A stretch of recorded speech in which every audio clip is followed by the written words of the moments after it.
All right, so still game point or well tournament point for BigMathis. Mathis could still take it home here, but Farzo's got to take two, but That's true, but Farzo's possibly on coming the in with comeback. momentum. Farzo's coming in with momentum on this one. I think it'll help out. Now, this map is a lot less favorable than Groontooth Gorge was.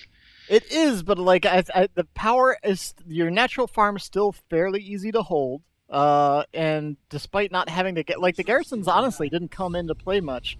It was just more like the way the shooting lines are in Green Tooth Gorge that were really favorable. It's a lot harder to lock down large areas of the map with a single shuriken in this map outside of like the central VP battle zone there, because there's all That's these true. line of sight blockers and walls and trees.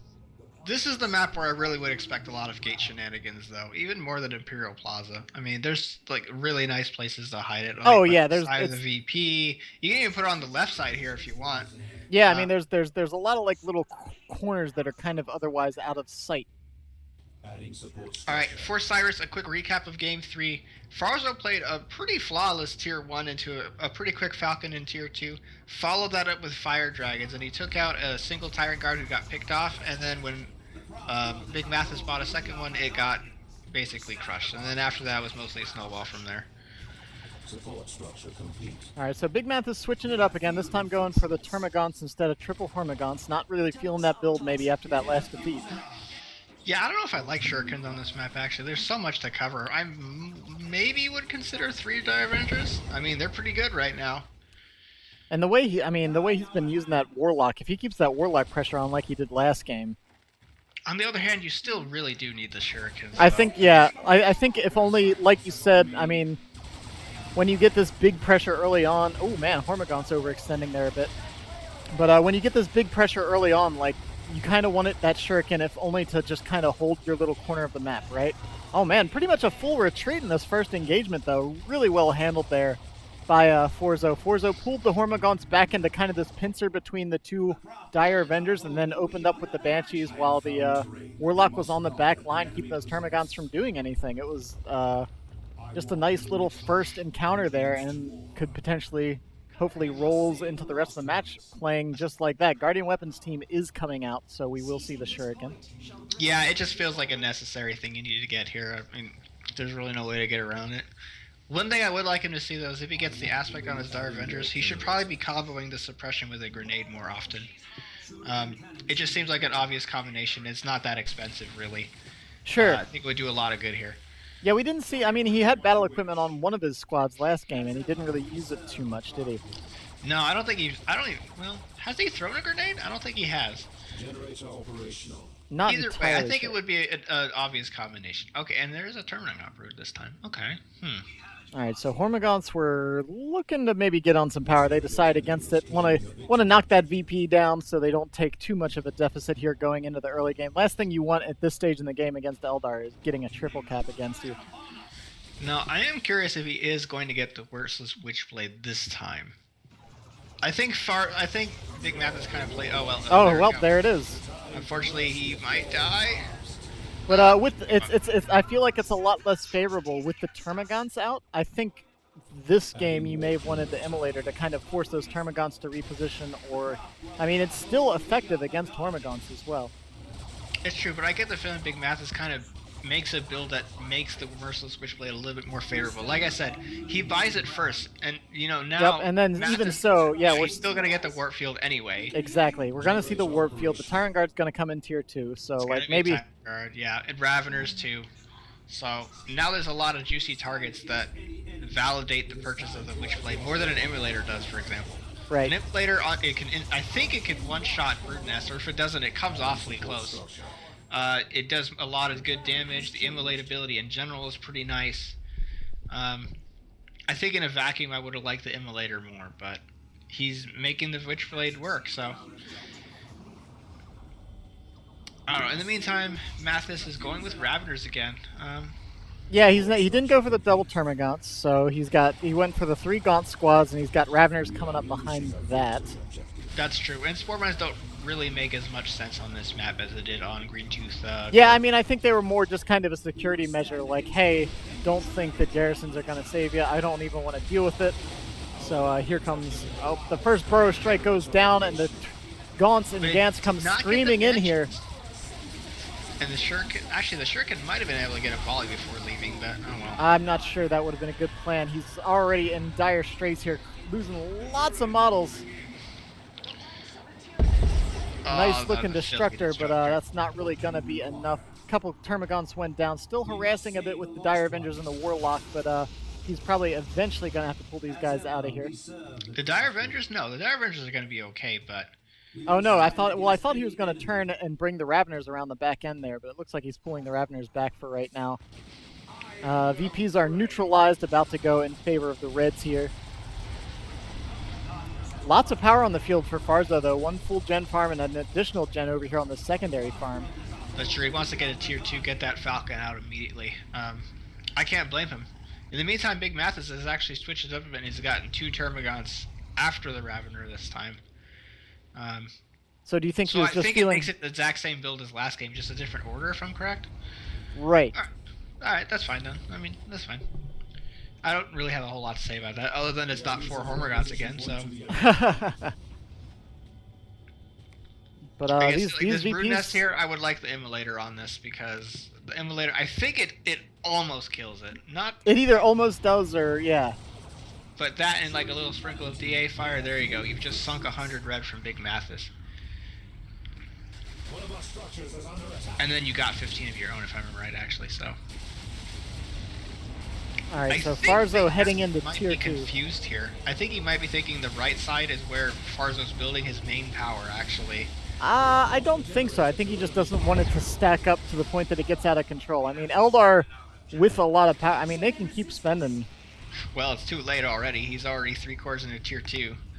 Yeah, he's like well into tier 2, and he's got almost enough for the Falcon already. So that Falcon's probably going to be hitting the earliest that we've seen so far. How much is that? Yeah, he's got the power, yeah, and he's going to have the wreck momentarily, so... As long as he doesn't take humongous losses in this mass retreat here, he should be coming in next engagement with a Falcon. But that might buy... Let's see, is he going to be aggressive and go for a Gen Bash here? I feel like he kind of has to. Well, yes, obviously he has to. I mean, he needs to find some way to get back into this, at least until he's got something that can deal with that Falcon. Yeah, I mean, he is heading into tier 2, but there's just going to be that... He might have to push for a Venom Brood, actually, then. Yeah, there's going to be that minute or two where the Falcon's going to be uncontested, and that's going to be a big deal, considering he's already looking a little rough. I mean, don't get me wrong, this Power Bash is going to hurt Farzo.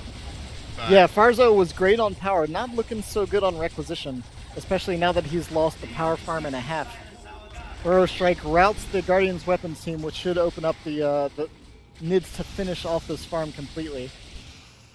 He didn't send a squad back to deal with that victory point, which I'm kind of surprised about. He's got the Hive Tyrant kind of just sitting in the back there. I think he might have actually told him to go and then just misclicked or something. I'm not sure. Yeah, you're right. It doesn't make sense. He's going there now, I think.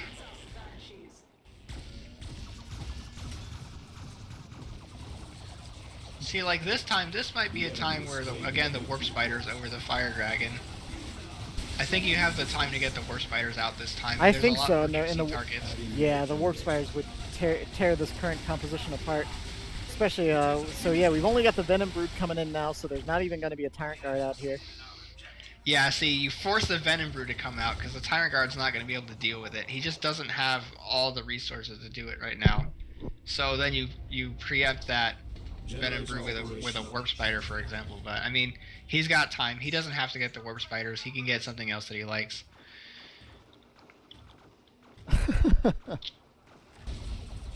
Alright, what's going on? Alright, so we've got the Falcon ripping apart Hormagaunts. We've got another squad just kind of sitting by the power. I don't know. It looks like BigMathis might just kind of be falling apart a little bit here. He needs to kind of muster his forces here and get back into this. Let's see. Alright, so Farzo now sees the Venom Brood. Now he can make his next tier 2 pick. I think pretty comfortably. Oh, that is a juicy blob for a Destructor right now, but...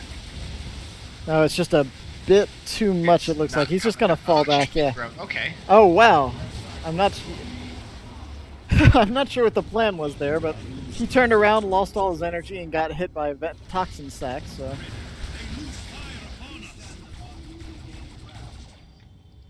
Well,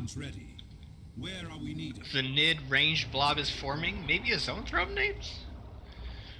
Could be. Yeah, he could, I mean, if you want to just pile on, like, that's the way to go. If he would have to get the Venom Cannon, though, on the Hive Tyrant. But if he wants to add some varied threats, I mean, I don't know. I could see the zone throw being pretty solid, but... I mean, as a combat unit, it's not particularly helpful. Right. I mean, it obviously does the Shuriken, it does the Focus Warp Blast. You would get it for the support, though. Right. I mean, he's got the Toxin Sacs to kind of keep the Banshees under control a little bit. So Venom Cannon is coming online for the Hive Tyrant. Good. I think it's basic. If he's going to go for a zone throw, or if he's going to go for a non-AV unit, he would need to get that. No snares, man. But with that, he'll have enough damage, I think. Yeah, I mean, the lack of snares is a little rough, but, like, especially with the Falcon being as mobile as it is. But, I mean, Farzo losing all those generators, he doesn't have to worry too much about, like, seeing that force field pop up anytime soon, and I'm pretty sure he knows that. Yeah. Crazy Man's in. Rushing D cannons. I mean, maybe. You can just get a Fire Prism, too. Alright, so Banshee's getting slowed. Shuriken opening fire. There's the Autark. Autark not quite lining up with the warp throw as well as he would have liked. But oh, is that the Banshees? The Banshees went down. Dead cheese. Now he needs to pop fleet of foot on that gosh. Autark. He needs to do it might be the Shuriken dead as well. Oh no. And this match just gets thrown. He's not going to get those armor gods, you fool. Oh, that Falcon's going to get shot. Everything went so wrong right there for the Eldar player. I can't believe that. I don't know why I don't know why he felt so compelled to stay in that engagement as long as he did. He's probably feeling the VP pressure and the power pressure because he's lost his farm and he really hasn't brought it back up yet. It's true, but I think he still got plenty of time that he could have. I feel like he could have fallen back and re-engaged in a more favorable position. I think he has the army to deal with what the Nids have, but the way that engagement came in was just not the way he wanted it to go down. Well, what now? I mean, he's got 40 power. He doesn't have a lot of power. He does have at least enough requisition that he can buy something back if he wanted to. But man, losing a Shuriken and a squad of Banshees right there is brutal. I don't know. That could be the tournament-winning engagement that BigMathis was looking for. The AV warp spiders again. Yeah, this equation suddenly got a lot more difficult to solve. I could see warp spiders as a good stalling method. Like, it's not going to take a lot of power. He can kind of harass around the map. You can probably go Dark Reapers here. Dark Reapers would kind of make sense here. Okay. Either way, he needs to actually start buying up some power stuff. One node would be able to be good. There we go. This is kind of a situation where you might want to get Dark Reapers, actually. Yeah, okay, that makes sense. We have 200 points remaining. I mean, you're going to be short on AV. But, yeah, but I mean, he's not worried about that, I guess, at the moment.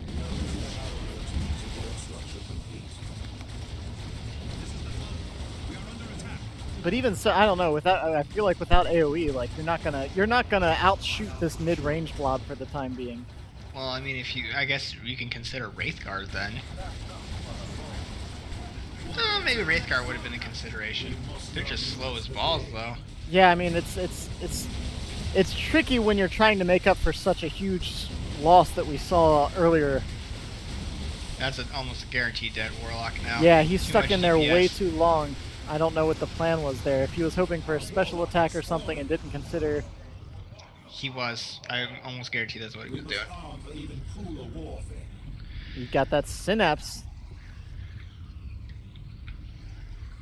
I don't know. It's tough now. What did he lose in that engagement? He lost his Banshees, one Dire Avenger squad, and the And the Shuriken. And the Shuriken, that was it. Oh, that's just brutal. Did he lose the dire? Was that where the Dire Avengers went down as well? I thought they may have gone down. Maybe he earlier. lost them elsewhere, but he had two, and there's now just one. Yeah. So I mean. But it was definitely the Banshees and the Shuriken, which I mean, both of those are pretty much linchpins of Eldar composition. Like. And the Autarch's just not that useful. No, there's too much focus now. fire. Okay, it's not gonna die now, but I mean, it could have died there.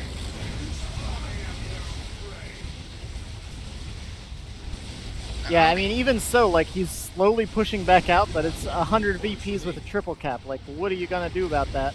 That gives you about, what, 30 seconds to get onto the field? It's time for Gates, but he's not gonna get Gates. He needs Gates, though. I think he just needs to turn back time and not have lost 3 squads in an engagement.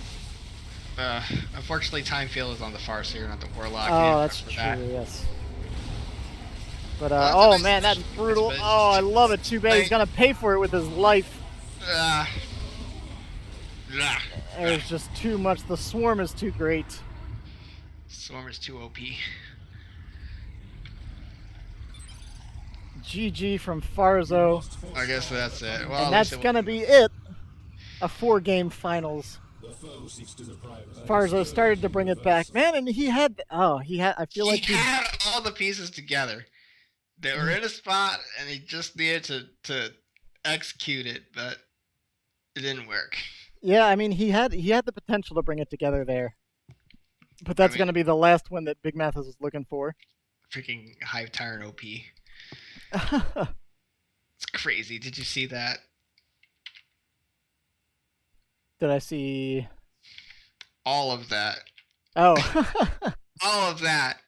Nah. We have like 3 hours of footage here of just Hive Tyrant raping everybody. Okay, not everybody, but a good amount of people. Yeah, but I feel like we can agree that last game was lost via some some non-prime execution. Oh, absolutely not. It's completely Nids OP. What is this stuff? You kidding me? Eldar was fighting the good fight. They're the high skill race, you know. And then all of a sudden this A-move noob came in and screwed everything up. But no. On a more serious note, Farzo just kind of botched it a bit. And it happens. Yeah, it's tough. Like, when you have those big high DPS clashes, like, it can go either way in the blink of an eye. So, like, sometimes you make a quick wrong decision, and I think there were definitely, like, Forza, I feel like Forza he's, like, stubborn. He would go in sometimes, and even if he made a bad decision, he'd kind of leave his squads in there a bit too long, which you definitely can't do with Eldar. Like, he let the Banshees in after they got toxin sacked, approaching that range blob, and at that point, just hit the retreat button, just get out of there. You're gonna lose the engagement anyways. At least don't lose a lot of more requisition on top of losing the engagement, because then you can't get back into it. You want to play versus Mathis? You know, I actually did give you an invitation earlier today to play versus Mathis, but you were too